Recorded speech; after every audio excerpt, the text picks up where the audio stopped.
Boa noite. Eu não vou me delongar muito nesse vídeo sobre os cuidados que você tem que ter para diagnosticar a esclerose múltipla.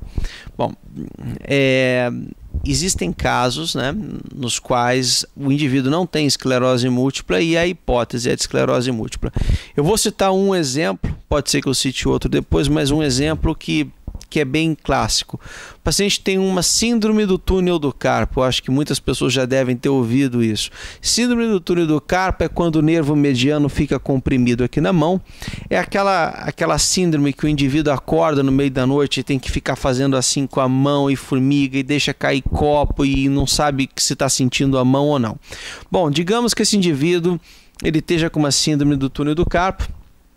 Ele procura um médico e ele faz uma ressonância por algum motivo. E essa ressonância eventualmente mostra uma lesão encefálica, que pode ser um trauma antigo, ou pode ser uma microangiopatia supratentorial, que é quando os pequenos vasos sanguíneos vão se fechando, que acontece muito comum em hipertensos, diabéticos, obesos, tabagistas e em idosos. Ou esse indivíduo é um indivíduo migranoso, tem enxaqueca e muitas vezes essas imagens puntiformes no cérebro podem acontecer. Bom, enfim, isso pode ser equivocado e o diagnóstico da esclerose múltipla pode ser dado através de um problema desse. Tá? E às vezes não é esclerose múltipla, às vezes o paciente tem uma imagem cerebral que não tem nada a ver com a esclerose múltipla e tem uma síndrome do túnel do carpo.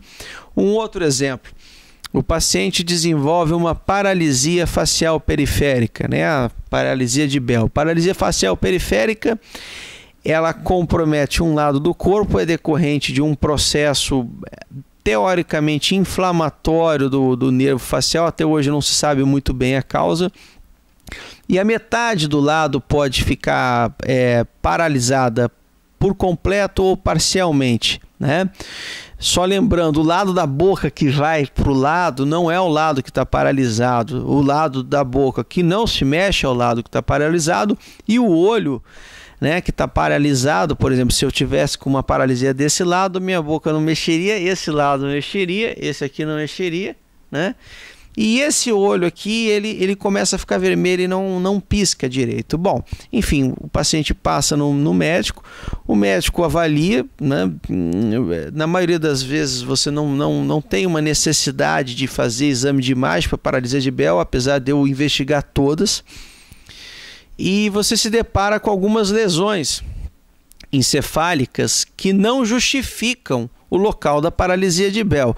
É diferente de você fazer uma ressonância e achar na área da ponte, aonde passa o nervo facial, uma lesão. Aí você pode imaginar que tem alguma coisa realmente que não é paralisia de Bell que está causando aquilo ali.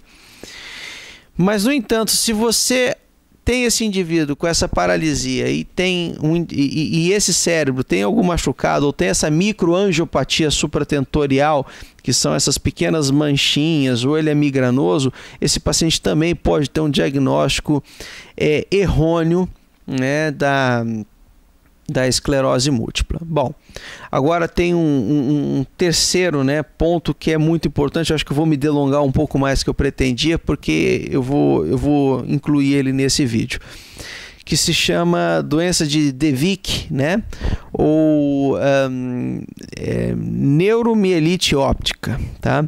Não é esclerose múltipla.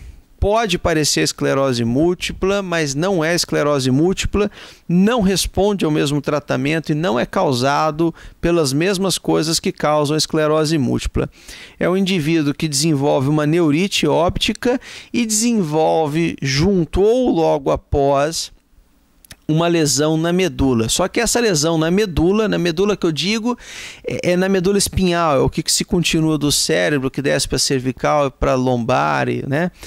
E esse indivíduo ele desenvolve uma lesão que pega a medula e que costuma pegar mais de 2 segmentos de medula, ou seja, de vez de pegar C2, de vez de pegar só C2 ou só T, quando eu falo C é cervical, T é torácica, ele pega de 2 a 3 segmentos. Então é uma lesão vertical, longa, né? Ao contrário das lesões da esclerose múltipla, que elas são salpicadas, elas pegam, por exemplo, uma porção lateral da medula, pega o corno posterior da medula ou o corno anterior da medula. Corno porque a medula ela é uma forma de borboleta, então os cornos anteriores são as asas da frente e as asas de trás são o corno posterior. Então esse indivíduo ele tem uma neuromielite óptica, uma doença de De Vick, que não é esclerose múltipla. Tá? Então, às vezes, na suspeita de esclerose múltipla, quando você vê uma lesão envolvendo o nervo óptico, às vezes é importante, se o paciente também tiver sintoma, você investigar, né, a medula desse paciente, ou cervical ou torácica, e ver. Se for uma lesão grande na medula, envolvendo mais de um segmento, provavelmente não é esclerose múltipla. A investigação é outra e o tratamento é outro. Então esse é um cuidado que se deve tomar. Bom, foi um prazer em falar com vocês. Até o próximo vídeo. Boa noite.